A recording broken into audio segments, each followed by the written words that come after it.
Olá, meu nome é Wagner Meira Júnior e sou professor titular de Ciência da Computação da Universidade Federal de Minas Gerais.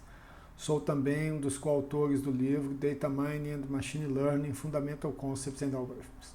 Hoje nós vamos continuar falando aqui sobre avaliação de agrupamentos, em particular medidas de avaliação externas. Um grande grupo de medidas de avaliação são as chamadas medidas pareadas, né? E que nós vamos entender aqui, elas também vão ser muito importantes no sentido de classificação.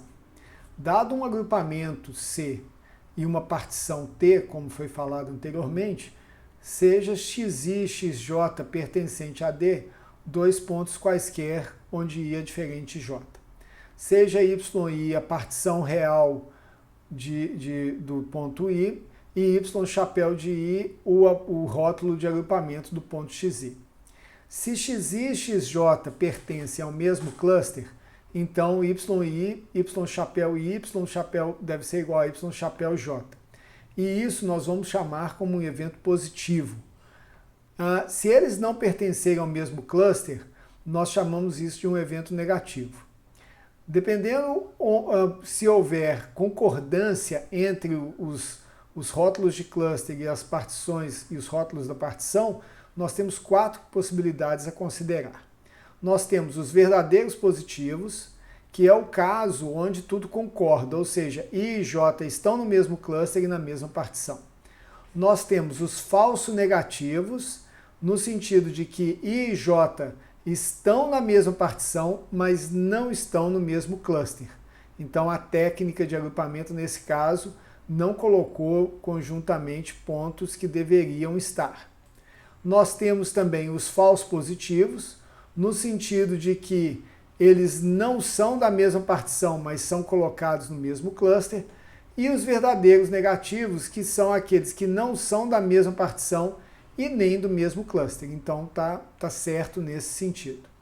Uma vez que a gente tenha um número quadrático de pares de pontos, é possível definir a seguinte identidade, ou seja, esse número n, que é o número de pares de pontos, ele é igual à soma de cada uma dessas categorias que nós apresentamos há pouco.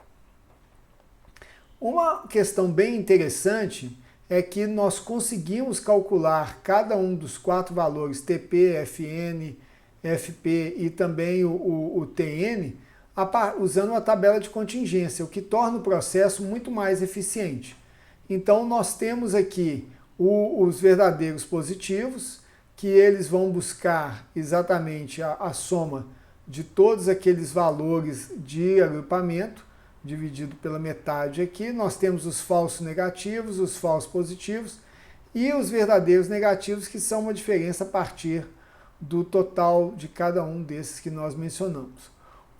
Isso é uma questão muito atrativa em termos das medidas pareadas, porque torna muito eficiente o processo de cálculo delas. A partir disso, nós podemos usar esses componentes, esses 4 componentes, em várias métricas, né? Então a primeira delas, que é muito popular, é o chamado coeficiente Jacquard. Ele basicamente é a razão entre o verdadeiro positivo e a soma entre verdadeiro positivo, falso positivo e falso negativo. Ou seja, o que nós queremos saber é, excluindo os verdadeiros negativos, que são uma informação, entre aspas, ausente, nós queremos saber qual é a porção dos verdadeiros positivos que ela está refletida quando nós consideramos também os falsos positivos e os falsos negativos. Ou seja, quanto maior for o coeficiente Jacquard, melhor é o agrupamento. É importante notar que o coeficiente Jacquard é uma medida assimétrica, porque nós não levamos em consideração os verdadeiros negativos. Mais à frente nós vamos avaliar isso também. Tá? Uma segunda medida é a chamada estatística de Rand, que ela vai medir a fração dos verdadeiros positivos e dos verdadeiros negativos sobre todos os pares de pontos. Essa medida de Rand, então, ela valoriza o quê? Ela valoriza todos aqueles eventos que nós consideramos positivos e que nós queremos saber o quanto que eles representam em relação a todos os pares de pontos. A questão aqui é que, à medida que nós vamos calculando os vários pontos, se o valor de verdadeiros negativos e verdadeiros positivos não for significativo em relação ao universo, a medida de Rand vai diminuindo. Se nós não tivermos falsos positivos e falsos negativos, a medida de Rand é máxima. Uma outra medida com a mesma lógica é a chamada medida de Fox-Mallows. Tá? E ela define a precisão para par e a revocação para par para valores de um cluster em C da seguinte forma.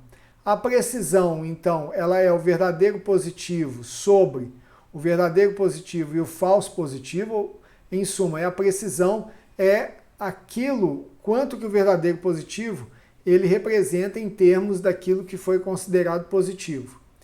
E a gente tem a revocação, que é também o verdadeiro positivo em relação ao verdadeiro positivo e o falso negativo, ou seja, quanto que você deveria ter recuperado. A medida de Fox-Mallows ela define como a média geométrica da precisão e da revocação. Nós já utilizamos a média harmônica e agora aqui estamos utilizando a média geométrica. Eles são diferentes formas de expressar o compromisso entre essas medidas. Tá? Então aqui está a definição do Fox-Mallows. Nós podemos ver de forma condensada, no bom caso do Iris, onde nós temos aqui a tabela de contingência. A partir dessa tabela nós calculamos os vários valores, a começar pelo verdadeiro positivo. Os outros cálculos estão disponíveis no livro, que são os casos de falso negativo, falso positivo e verdadeiro negativo. A medida de Jacquard, nesse caso, é 0,682, Rand 0,887 e FM 0,811. Em contraste, nós podemos também usar aquele agrupamento ruim, onde os dois clusters à esquerda eles são particionados, e percebemos que o Jacquard diminui, o Rand diminui e o Fox-Mallows também diminui, como era esperado. Tá? Então isso, de alguma maneira, ele avalia com critérios diferentes, mas as mesmas características e as mesmas propriedades dos algoritmos.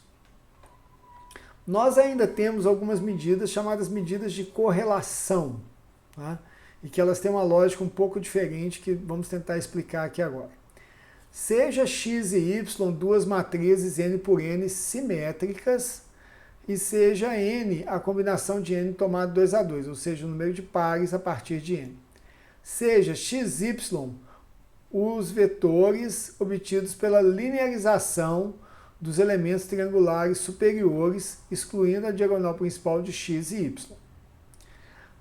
Nós definimos então o mid-x como a média em termos de elementos de x, ou seja, 1 sobre n, o produto aqui do x transposto versus o x.